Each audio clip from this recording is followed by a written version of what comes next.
Hey everyone. Okay, so I have a two-part book haul for you guys today. I'm gonna try not to talk a ton, which I seem not to be able to do at the moment, but I'm gonna try. And if I am moving weird at all, the two reasons, the first and most important reason is I slept wrong last night, and my neck, like, it hurts a lot to move my neck at all.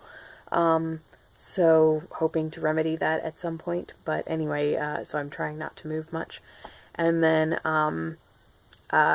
also, it's one of those times of day where if I lean forward, there are lines on my face. So I'm going to try to stay back here. So apologies for that. Anyway, two-part book haul. Let's go. So the first two are Gentleman's Guide to Vice and Virtue. I'll have it over here, away from the lines, by Mackenzie Lee. And then Lady's Guide to Vice and Virtue by Mackenzie Lee. Or not Vice and Virtue. Lady's Guide to Petticoats and Piracy by Mackenzie Lee. You saw me haul Gentleman's Guide before, and that was because I went in and I bought the paperback because I didn't see the hardcover anywhere. Turns out they had the hardcover in stock, but it was hiding in the back room, which I found out 4 weeks later when I went in to exchange it, because I looked it up online and saw that they did have the hardcover, but I just hadn't seen it the first time, and the lady who helped me was incredibly sweet and let me exchange the book after she was really supposed to, because I think it's like a 2-week exchange policy, but she let me exchange it because when she realized it had been that the copies were in the back room instead of on the main floor, she realized that I would have bought the hardcover had it been on the main floor the first time. So she was very sweet and let me do that. And then in the meantime, Lady's Guide came out and I had a 20% off coupon for a young adult book. So I bought that. And I'm very excited to read both of those. One right after the other. Like, I'm excited that I kind of discovered Gentleman's Guide late enough that Lady's Guide was almost out, and now it's out, so now I can read them both back to back, and I'm very excited, because I've heard amazing things, and I think I'm going to love them. Okay, and I'm not reading the summaries for either of these, because, Gentleman's Guide has been all over BookTube, and also I read the summary 2 or 3 hauls ago when I hauled the paperback version, and for Lady's Guide, I just don't want spoilers from Gentleman's Guide. So next up, we have By the Pricking of My Thumbs by Agatha Christie. This is the 4th book in the Tommy and Tuppence series, and I am so excited for this because this was the last one that I needed to own that I haven't read. I still need to get Partners in Crime, but I've already read that one. I read it through the library. So I just need to get a copy, and I'm hoping to get the facsimile edition, because that's on my wish list. But anyway, that's for another time. So I'll read you guys the back of this one. It says, when Tommy and Tuppence visit an elderly aunt in her gothic nursing home, they think nothing of her mistrust of the doctors. After all, Ada is a very difficult old lady. But when Mrs. Lockett mentions a poisoned mushroom stew and Mrs. Lancaster talks about something behind the fireplace, Tommy and Tuppence find themselves caught up in a spine-chilling adventure that could spell death for either of them. I think I already know how this one's going to end because I have seen the Miss Marple adaptation.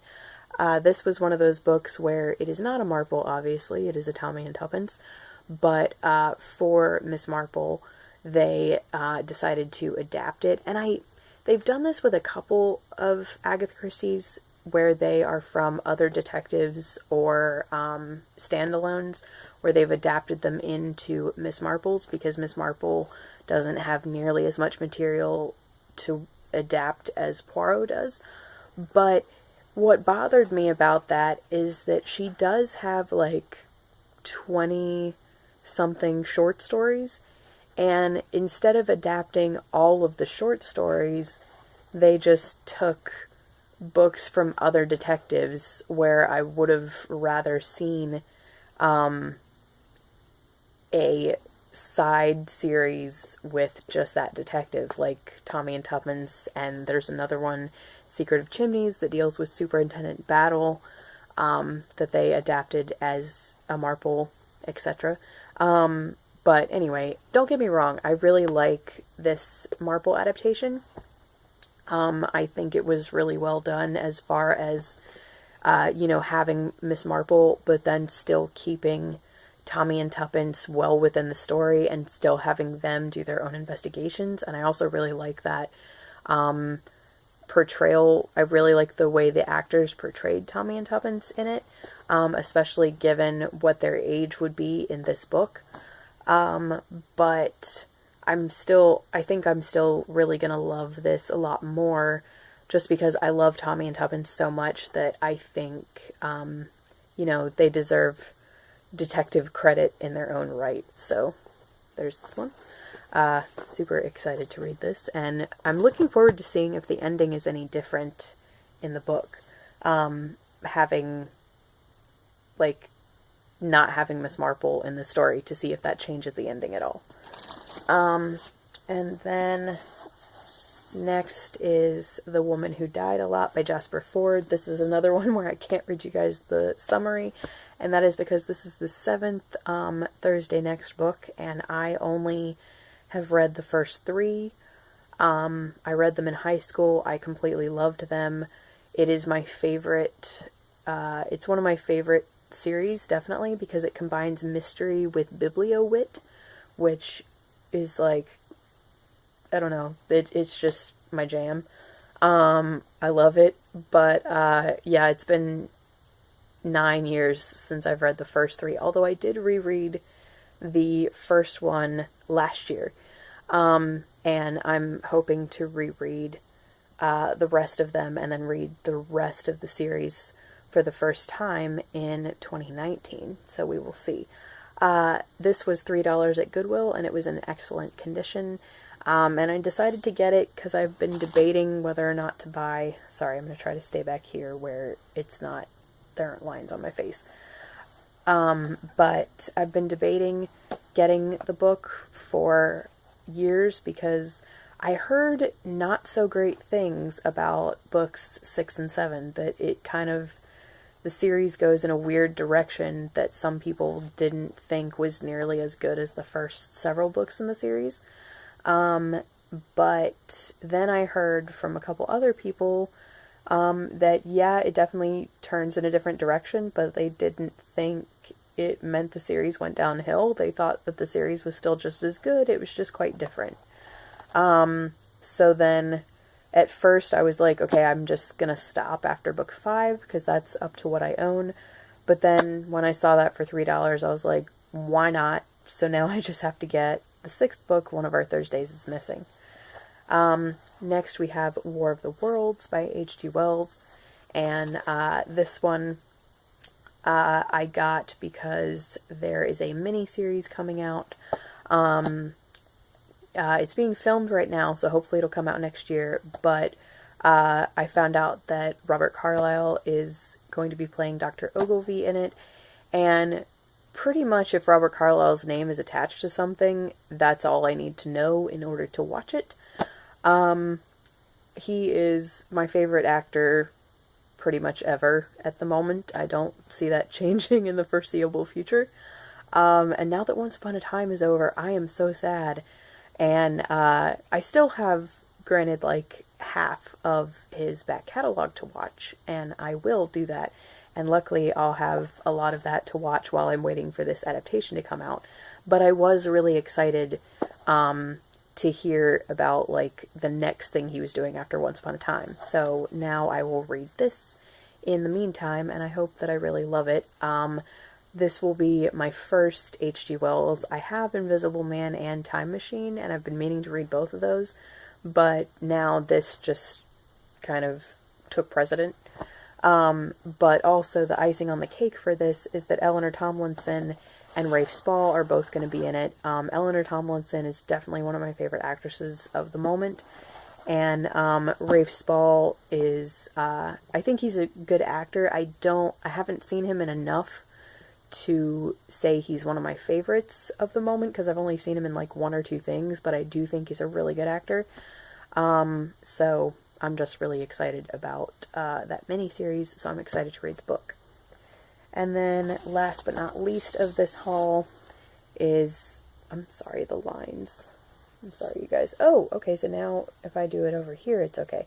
So this is Small Gods by Terry Pratchett. This is in this beautiful Gollancz edition of the Discworld books. These are just special hardcover editions, and they're not that much more expensive than the paperbacks, so that's why I've started getting that's why I've started getting these. And anyway, this is book 12 or 13, and my reading of Discworld in the last 2 years really hasn't gone well.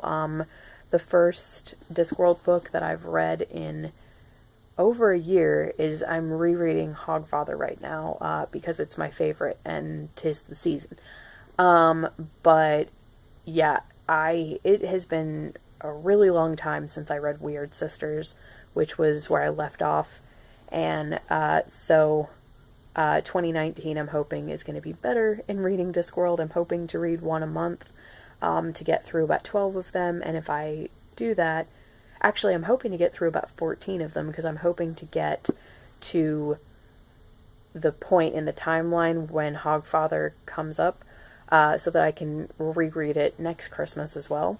But anyway, so this is book 12 or 13, so I will get to this if I am diligent in my Discworld reading. And I also ordered Reaper Man for the same reason, but that hasn't arrived yet, so I'll show that in a separate haul. And this just says, sorry, I realized I didn't read a summary. There's not really a summary on the back. It just says, in the beginning was the Word, and the Word was, hey you. And this is part of the God series, which I think the only two books in that series are this and Pyramids. So I find it cool that I have them both in the same edition. So anyway, that's the first half of the book haul. Thank you so much for watching and dealing with the weird sunlight on my face. And let me know if you guys have read any of these and what your thoughts were. Just, no spoilers, please. And I will talk to you guys later. Bye.